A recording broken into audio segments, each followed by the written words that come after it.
Magandang buhay dahil nga sa pagkamatay nitong aming isang alagang manok ay nilagyan ko na ng chicken wire yung kanilang kulungan.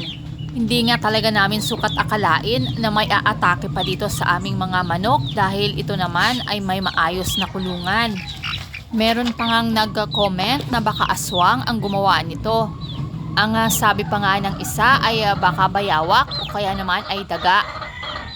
Pero para sa akin naman ay pusa ang may gawa nito. Ang kalahati pala ng katawan nitong aming manok ay naiwan doon sa loob ng kulungan, kung kaya't naisip ko na baka hinila lang ng pusa yung kanyang ulo.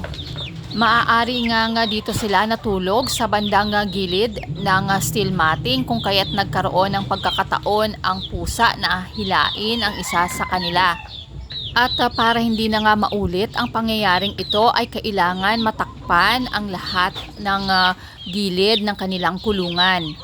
Kung hindi natin gagawa ng paraan ito ay maaari silang maubos kagaya ng nangyari doon sa aming kapitbahay na ayon sa kanila ay pusa ang may gawa. Ang natutunan ko dito ay hindi tayo dapat maging kampante na kapag nakakulong na ang ating mga alaga ay safe na sila.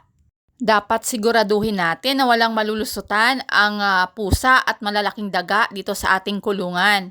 Dito kasi sa amin ay maraming mga pusang ligaw.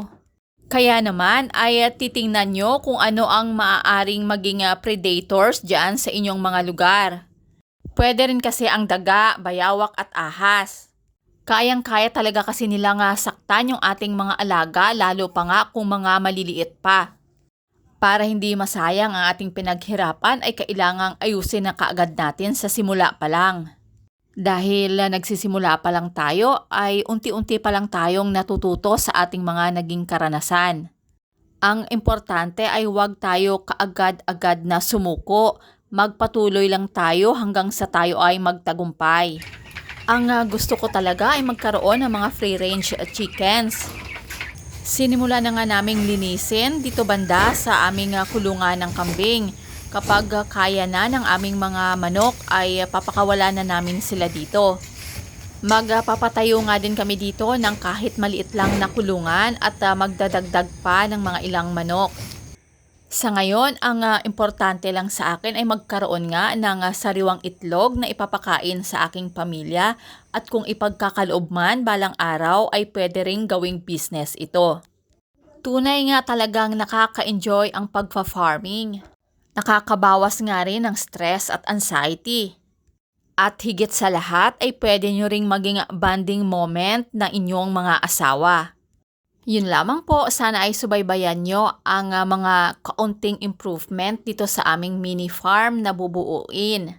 Maraming salamat sa inyong patuloy na pagsuporta sa aking munting YouTube channel.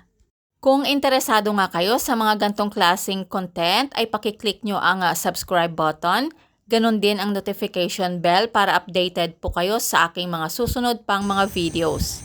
Keep safe and God bless!